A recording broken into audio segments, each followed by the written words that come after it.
आप सभी माताओं और बहनों को अहोई अष्टमी के पावन व्रत की हार्दिक शुभकामनाएं। मां अहोई अपने दिव्य आशीर्वाद से सभी संतानों की रक्षा करें, उन्हें लंबी आयु और सुख समृद्धि प्रदान करें।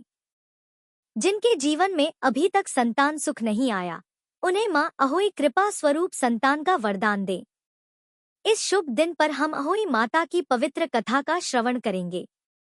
कथा आरंभ करने से पहले चलिए हम सभी विघ्नहर्ता भगवान श्री गणेश जी का स्मरण करते हैं और उनकी एक सुंदर कथा सुनते हैं। जय मां अहोई। एक बार एक अंधी बूढ़ी माई थी जिनका एक बेटा और एक बहू भी थे। वह बहुत गरीब थी। वह अंधी बूढ़ी माई हर दिन नियम से गणेश भगवान की पूजा किया करती थी। गणेश भगवान एक दिन बूढ़ी माई की पूजा से प्रसन्न होकर उनके सामने साक्षात सन्मुख आकर बैठ गए और बोले, बूढ़ी माई, तू प्रतिदिन निस्वार्थ भाव से मेरा पूजन करती है, मैं तुझ पर प्रसन्न हूँ, जो चाहे सो मांग ले। तब बूढ़ी माई बोली, है विघ्नता भगवान गणेश, मुझे मांगना तो आता नहीं, सो मैं क्या मांगू। तब गणेश भगवान कहने लगे, ठीक है माई, मैं कल आऊंगा, तब तक तू अपने बहू बेटे से पूछकर कुछ मांग लेना। ऐसा कहकर गणेश जी अंतर्ध्यान हो गए। तब बूढ़ी माई ने अपने बहू बेटे से पूछा तो बेटा बोला, माँ धन मांग लेना। बहू बोली, माँ जी पोता मांग लो। तब बूढ़ी माई ने सोचा कि बेटे बहू तो अपने अपने मतलब की बातें कर रहे हैं, इसलिए उस बूढ़ी माई ने अपनी पड़ोसन से जाकर पूछा। पड़ोसन कहने लगी, बूढ़ी माई तुम्हारी तो बस थोड़ी सी ही जिंदगी बची है, तू क्यों मांगे धन और क्यों मांगे पोता। तू तो केवल अपनी आंखों की रोशनी मांग, जिससे तेरा आगे का सारा जीवन सुख से बीत जाए। तब उन बूढ़ी माई ने बेटे, बहू और पड़ोसन की बात सुनकर घर में जाकर सोचा कि ऐसा क्या मांगू जिससे बेटा बहू भी खुश हो जाए और मेरा भी भला हो जाए। मैं तो वही मांगूंगी। अब जब दूसरे दिन गणेश भगवान बूढ़ी माई के सन्मुख आए तो बोले, बूढ़ी माई मांग ले। गणेश भगवान के वचन सुनकर बूढ़ी माई हाथ जोड़कर बोली, है विघ्नता, अन्न देवो, धन देवो, निरोगी काया देवो, अमर सुहाग देवो, दीदा घोड़ा देवो, सोने के कटोरे में पोते को दूध पीता देखूं, अमर सुहाग देवो और समस्त परिवार को सुख देवो, आपके श्री चरणों में मुझे स्थान भी देवो। बूढ़ी माई की बात सुनकर गणेश भगवान बोले, बूढ़ी माई तूने तो मुझे ठग लिया और कहती है कि मुझे मांगना नहीं आता। जो कुछ भी तूने मांग लिया अब वह सब कुछ तुझे मिल जाएगा।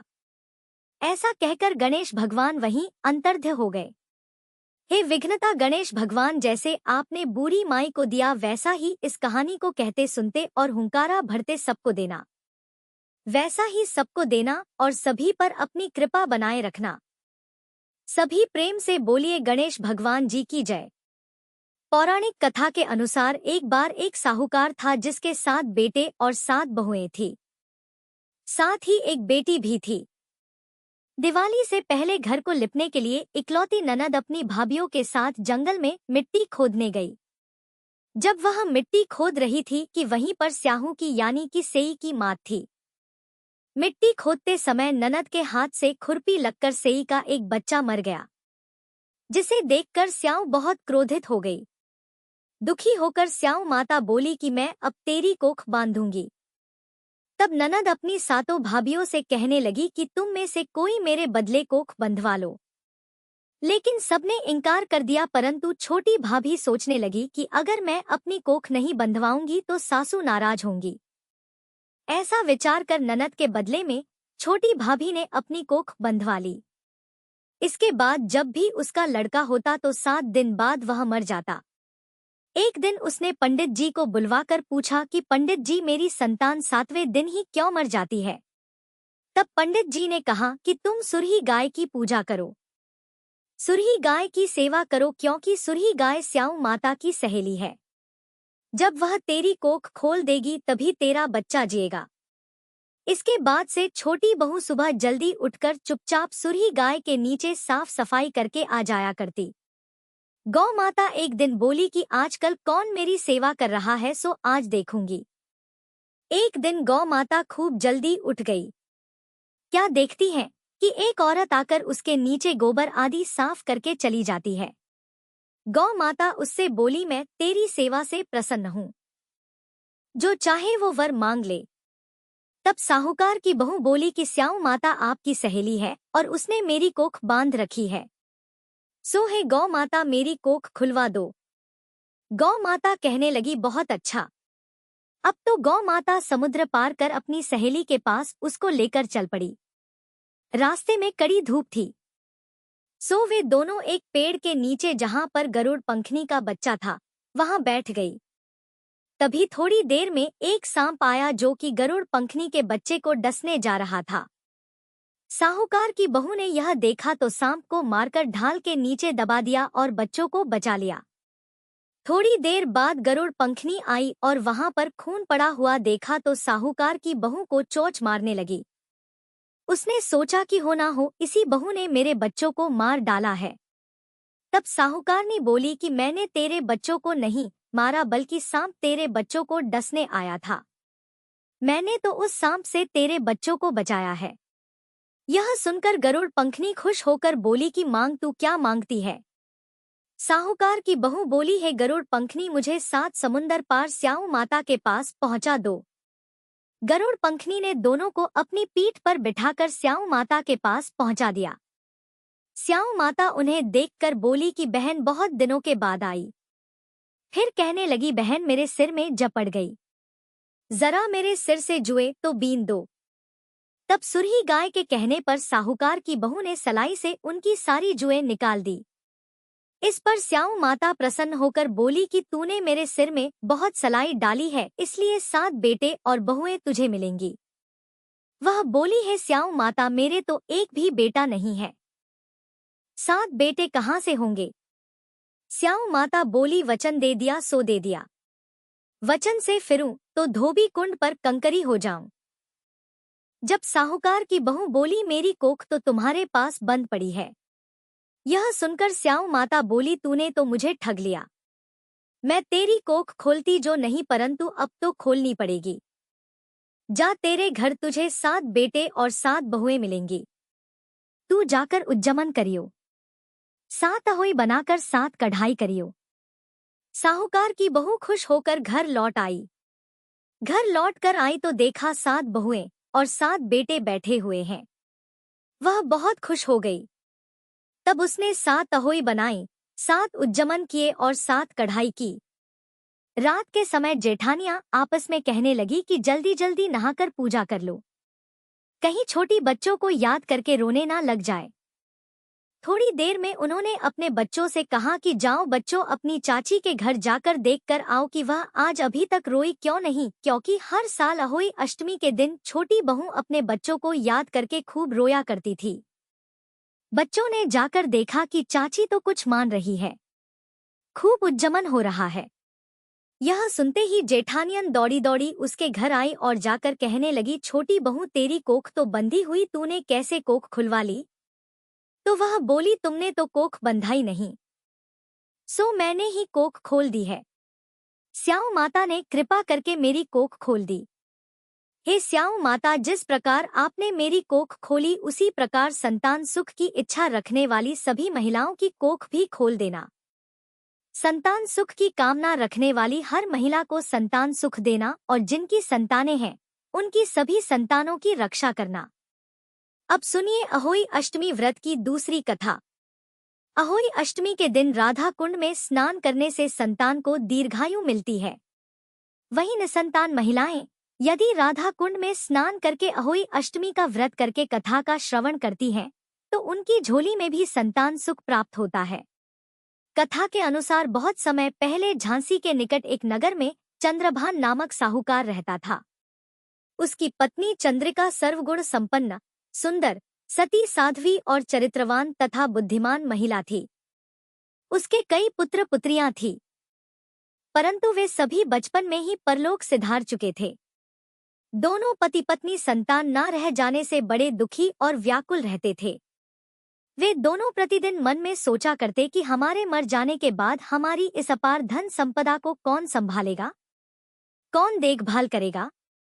फिर एक बार उन दोनों पति पत्नी ने निश्चय किया कि वनवास लेकर शेष जीवन प्रभु की भक्ति में बिताएं, और इस तरह से वे दोनों अपना घर बार छोड़कर वन की ओर चल पड़े। बहुत देर तक चलने के बाद जब वे रास्ते में थक जाते तो रुककर किसी पेड़ के नीचे लेटकर विश्राम कर लेते और थोड़ी देर के बाद फिर चल पड़ते। इसी प्रकार चलते चलते धीरे धीरे वे बद्रिका आश्रम के निकट शीतलकुंड जा पहुंचे। वहां पहुंचकर दोनों ने निराहार रहकर प्राण त्यागने का निश्चय कर लिया। इस प्रकार निराहार और निर्जल रहते हुए उन्हें 7 दिन हो गए। तब आकाशवाणी हुई कि तुम दोनों पति पत्नी अपने प्राण मत त्यागो। यह सारा दुख तुम्हें तुम्हारे पूर्व जन्म के पापों के कारण भोगना पड़ा है। यदि तुम्हारी पत्नी कार्तिक मास के कृष्ण पक्ष में आने वाली अहोई अष्टमी को अहोई माता का व्रत और सच्चे मन से पूजन करें तो अहोई माता प्रसन्न होकर तुम्हें साक्षात दर्शन देंगी और तुम उनसे दीर्घायु पुत्रों का वरदान मांग लेना और व्रत के दिन तुम राधा कुंड में स्नान अवश्य करना।